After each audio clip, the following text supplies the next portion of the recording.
Si estás viendo esto, no es por coincidencia ni casualidad, no fue el destino ni la suerte. Dios te eligió a ti para que este mensaje llegara en este momento.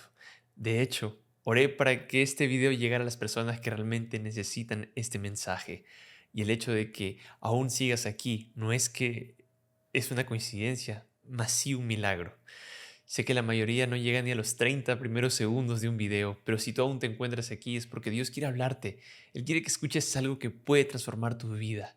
De hecho, Él nos dejó su palabra que es capaz de guiarnos y darnos fuerza también en medio de cualquier tormenta. Si estás atravesando una temporada difícil, ya sea un problema familiar, una crisis financiera o el dolor de una traición, quiero decirte el día de hoy que hay esperanza y no porque yo la encontré en mí, sino porque la encontré en la palabra de Dios. Y de hecho, hoy leí una historia en la Biblia que me conmovió profundamente y fue tan poderosa que no podía quedármela solo para mí.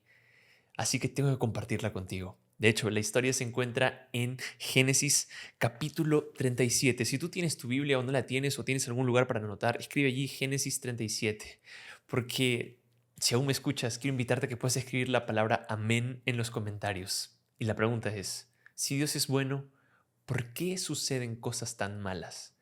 La respuesta a esta pregunta es simple y dolorosa. Vivimos en un mundo lleno de pecado, donde ocurren cosas malas. Pero la pregunta principal es, si Dios es bueno, ¿cómo puede ayudarme a sacar provecho de esto? Y de hecho, esto es una cuestión de fe. Aunque las cosas no siempre son sencillas, es posible encontrar un propósito en medio de cada adversidad. Y es por eso que quiero traer contigo la lectura de Génesis 37. Allí vamos a ver la vida de José. Y cuando nosotros consideramos la vida de José, él era un niño consentido, era aquel niño típico consentido, ¿no? Aunque tenía un carácter bondadoso, llamaba al Dios de su padre, no poseía la madurez para manejar los conflictos de una familia muy complicada. Imagínate esta escena, un hombre con 4 esposas, 13 hijos, imagínate el caos. Además, la clara preferencia de Jacob por José en detrimento de sus hermanos mayores, llenó a estos de una envidia enfermiza. No sé si has tenido que lidiar con los celos de tu propia familia, de tus propios hermanos. José recibió una túnica que lo investía, ¿no?, con los derechos de la primogenitura, algo que naturalmente pertenecía realmente a al primer hijo, ¿no? Y esto le debería ceder a Rubén. Él también solía informar a su padre sobre las malas acciones de sus hermanos, pero la gota que colmó el vaso fue cuando les contó a su padre y hermanos los sueños que tuvo, en los que símbolos de su familia, ¿no?, como gavillas de trigo, el sol, la luna y las estrellas, se postraban ante él. Aunque José tenía un carácter puro, no era maduro para elegir el momento ni la forma correcta de compartir estas revelaciones. Y esto desató la ira de sus hermanos, que al verlo llegar mientras estaban a 70 kilómetros de su padre, lo atraparon, lo vendieron como esclavo a unos comerciantes ismaelitas por 200 gramos de plata. Tú vas a poder ver todos esos detalles en Génesis capítulo 37. Y siete. Y al mostrarle a su padre la túnica manchada de sangre, inventaron una mentira que desgarró el corazón de su padre Jacob durante más de 21 años. No estamos hablando aquí de enemigos de la familia de José, sino de sus propios hermanos, lo cual hace este acto aún más absurdo. ¿Cómo pudieron ver a su padre consumirse en tristeza y no arrepentirse? Entonces, si Dios es bueno, ¿por qué ocurren cosas malas? Y una de las respuestas es que muchas veces nosotros mismos, advertidos o no, con buenas o malas intenciones, terminamos enfrentándonos a situaciones desfavorables.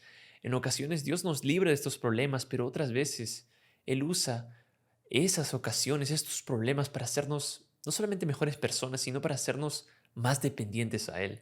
Y José, cuando él fue llevado a Egipto, fue llevado a Potifar, el oficial del faraón, capitán de la guardia egipcio. Lo compró de los ismaelitas que lo habían llevado allí. El Señor estaba con José, quien llegó a ser un hombre muy próspero. Y él estaba en la casa de su señor egipcio, viendo Potifar que el Señor estaba con él, no, Dios estaba con José, y que todo lo que él hacía, Dios lo prosperaba en sus manos.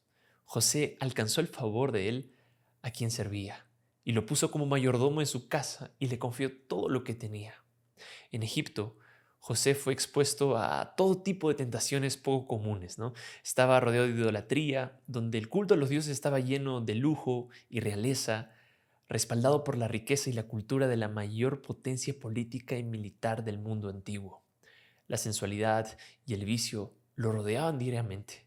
Lejos de sus padres, indignado por las injusticias sufridas, José podría haberse entregado a ese estilo de vida y haber obtenido ventajas pasajeras. Pero José enfrentó estas pruebas con humildad y con firmeza en sus principios. Es evidente que debía trabajar los sábados o postrarse ante los dioses egipcios en los momentos del culto, pero con humildad José se negaba incluso si eso significaba recibir castigos en su esclavitud. Su perseverancia y su fe le permitieron ser fiel y gentil con su jefe. Todo lo que hacía prosperaba porque trabajaba con dedicación y energía. Su éxito era siempre atribuido a Yahvé, a Jehová, el Dios de su padre Jacob. Sin embargo, José era consciente de que aún seguía siendo un esclavo.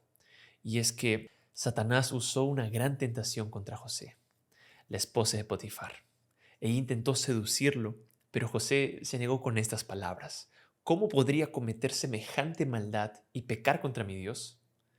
Aunque podía haberse excusado pensando que nadie lo sabría, José optó por ser fiel, y esto le costó ser acusado falsamente y fue enviado a prisión de manera muy, pero muy cruel.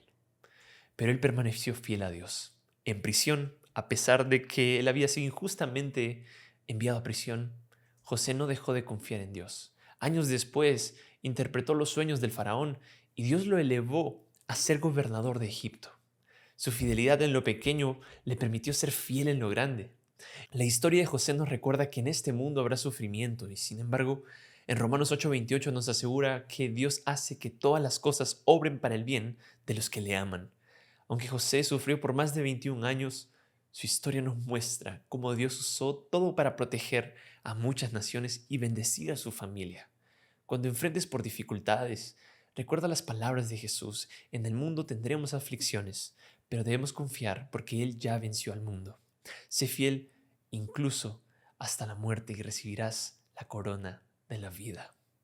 Cree en el cielo, mientras tus heridas caen al suelo y los dolores se convierten solo en un recuerdo del pasado. Jesús te explicará lo inexplicable y te dará la recompensa eterna por tu fidelidad. Yo sé que es poco probable que aún estés aquí, pero si llegaste a ese segundo, yo quiero comentarte algo.